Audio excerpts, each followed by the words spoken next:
ជំរាបសួរនាងខ្ញុំឈ្មោះសេងសំណាជាស្ថាបនិកនៃសហគ្រាស JMLX ដែលមានទីតាំងនៅភូមិអង្គសង្កាត់អូចាក្រុងបាត់ដំបងនិងខេត្តបាត់ដំបងសហគ្រាស JMLX បានបង្កើតឡើងពីឆ្នាំ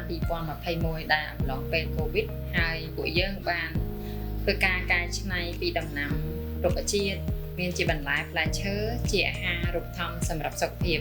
ហើយសហគ្រាស JMLX ក៏មានផលិតផលចំនួន13មុខផងដែរដែលកំពុងតែផលិតបច្ចុប្បន្ននេះការដែលនាងខ្ញុំចាប់ផ្ដើមបង្កើតសហគ្រាសនេះឡើងបង្កើតអាជីវកម្មប្រភេទកែច្នៃដំណាំរុក្ខជាតិនេះឡើងដោយសារខ្ញុំផ្ទាល់ខ្ញុំចូលចិត្តញ៉ាំប្រភេទអាហារសុខភាពអាហារបែបធម្មជាតិសំខាន់ជាងគេគឺយើងចង់ឲ្យសម្រស់របស់យើងនៅតែស្រស់ស្អាតហើយសុខភាពល្អដែលញ៉ាំរបៀបថាជាអាហារកែច្នៃក្នុងស្រុករបស់យើងអញ្ចឹងខ្ញុំជាអ្នកដែលនិយមចូលចិត្តញ៉ាំប្រភេទអាហារហ្នឹងដំបូងឡើយគឺខ្ញុំធ្វើញ៉ាំត្រឹមតែញ៉ាំខ្លួនឯងឯងប៉ុន្តែដល់ពេលយើងឃើញថានៅលើទីផ្សារអត់សូវមានអ្នកផលិតកែច្នៃបែបហ្នឹងហើយនៅក្នុងស្រុករបស់យើងគឺយើងសម្បូរធនធានធម្មជាតិរុក្ខជាតិបន្លែផ្លែឈើអីគឺជាធម្មជាតិអញ្ចឹងបានខ្ញុំចាប់ផ្ដើមធ្វើការកែច្នៃហើយលក់ផ្សព្វផ្សាយនៅក្នុងប្រទេសកម្ពុជារបស់យើងនៅក្នុងអាជីវកម្មរបស់យើងដែលយើងកំពុងតែផលិតកែច្នៃនេះមានប្រភេទដំណាំរុក្ខជាតិនេះមានដូចជាម្សៅខ្ញីម្សៅល្មៀតម្សៅប៉លីរំដេងខ្ជាយ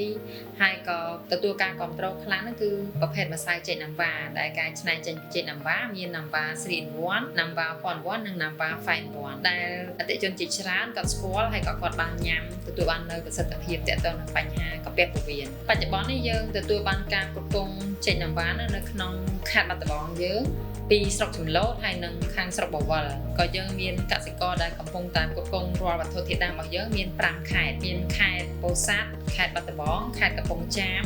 ខេត្តសៀមរាបខេត្តឧត្តរមានជ័យសុទ្ធសឹងតែជាកសិករនៅក្នុងស្រុករបស់យើងទាំងអស់ហើយយើងក៏កំពុងតែធ្វើការសហការជាមួយកសិករឲ្យបង្កើនការដាំដុះរបស់ពួកគាត់ព្រោះយើងពីមួយឆ្នាំទៅមួយឆ្នាំយើងមានតម្រូវការច្រើនរីកចម្រើនជាពិសេសម្ដងពេលឡើយនេះទៀតឃើញថាប្រជាជនខ្មែរយើងគាំទ្រផលិតផលក្នុងស្រុកច្រើនមែនទែនអញ្ចឹងធ្វើឲ្យការ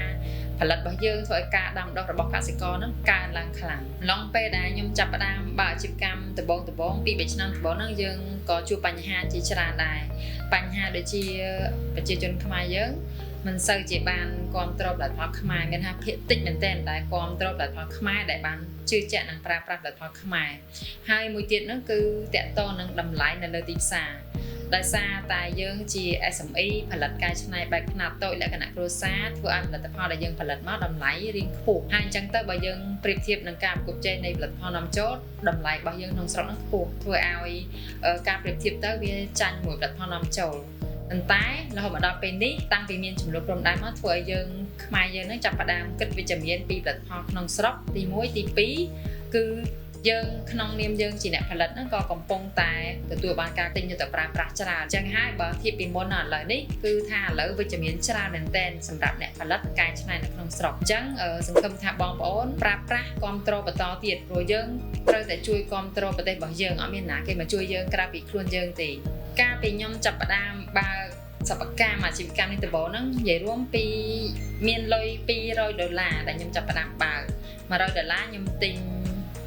សម្បកបិខ្ចប់ពីក្រៅប្រទេសហើយ$100ទៀតខ្ញុំទិញម៉ាស៊ីនអញ្ចឹងបើនិយាយថាភាពក្រខ្សត់វាវេទនាមែនទែនក្នុងការចាប់ផ្ដើមបើកអាជីវកម្មនេះមួយប៉ុន្តែទី1គឺខ្ញុំបើកដោយក្តីស្រឡាញ់ដោយការតាំងចិត្តទី2យើងមានស្ថាប័នជួយយើងមានខាងរដ្ឋាភិបាលដូចជាខាងមន្ទីរឧស្សាហកម្មប្រចាំខេត្តបាត់ដំបងគឺគាត់តែងតែជួយជំរុញគាត់ជួយជំរុញឲ្យយើងនឹងទៅបានអភិវឌ្ឍរៀនសូត្របន្ថែមនៅចំណេះជំនាញបន្ថែមហើយមួយទៀតនោះគឺគាត់បានផ្សព្វផ្សាយអំពីធនាគារ SME Bank អញ្ចឹង SME Bank គឺបានជួយខ្ញុំច្រើនដោយទាំងខ្ញុំអត់សូវមានដើមទុនក្នុងការយើងពង្រីកទិញម៉ាស៊ីនថែមនិយាយរួមយើងនៅខ្វះធនធានច្រើនអញ្ចឹង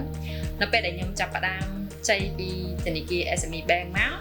ធ្វើឲ្យយើងនឹងបានអភិវឌ្ឍអាជីវកម្មហើយយើងមានលទ្ធភាពក្នុងការផ្សព្វផ្សាយផលិតផលយើងកាន់តែរីកចម្រើនជាងមុនចាប់ផ្ដើមមានទីតាំងក្នុងការស្តុកទុកនៅផលិតផលពាក់កណ្ដាលសម្រាប់របស់ខ្ញុំឲ្យបានធំជាងមុនធ្វើឲ្យការផលិតរបស់យើងបង្កើនការផលិតច្រើនជាងមុនហើយសំខាន់ឥឡូវនេះឃើញថាប្រជាជនខ្មែរយើងបានងាកមកគាំទ្រផលិតផលខ្មែរច្រើនអញ្ចឹងសន្ទុះនៃការប្រើប្រាស់ផលិតផលខ្មែរក៏ច្រើនធ្វើឲ្យអាជីវកម្មរបស់យើងរីកចម្រើនជាងមុនធ្វើឲ្យគេស្គាល់ច្រើនក្នុងការដែលខ្ញុំចាប់ផ្ដើមគិតថាខ្ញុំខ្ចីធនាគារ SME Bank ហ្នឹង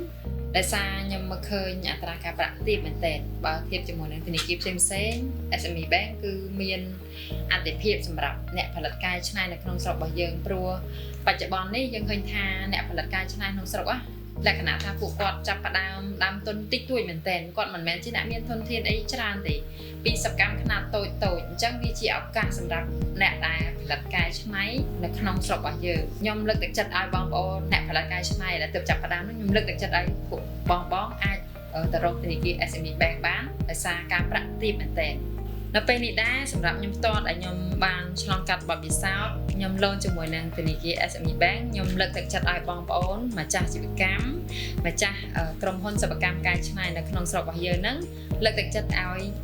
កម្ចីជាមួយនឹង SME Bank ដោយសារមានការប្រាក់ទាបទី1ទី2គឺមានរយៈពេលក្នុងការកម្ចីហ្នឹងយូរឆ្នាំអញ្ចឹងយើងមិនហានិភ័យក្នុងការឱកាសសងត្រឡប់មកវិញទេសម្រាប់ខ្ញុំផ្ទាល់ខ្ញុំពិតជាមានមោទនភាពដែលបច្ចុប្បន្ននេះយើងកំពុងតែធ្វើការសហការជាមួយកសិករមិនហោចជាង500គ្រួសារទេដែលកំពុងតែគ្រប់គ្រងរាល់វត្ថុធាតុដើមឲ្យយើងហើយខ្ញុំក៏សប្បាយចិត្តដែរដែលបានយើងជួយទៅដល់កសិករដោយសារតែមានការគាំទ្រពីបងប្អូនមានការគាំទ្រពីអតិថិជនធ្វើឲ្យសហគមន៍របស់យើងរីកចម្រើនហើយក៏យើងមានលទ្ធភាពក្នុងការជួយកសិករឲ្យកាន់តែពង្រីកនៅការដាំដុះរបស់ពួកគាត់អញ្ចឹងហើយសូមសនំពរឲ្យបងប្អូនគាំទ្រនិងប្រើប្រាស់ផលិតផលនៅក្នុងស្រុកបន្តទៅទៀត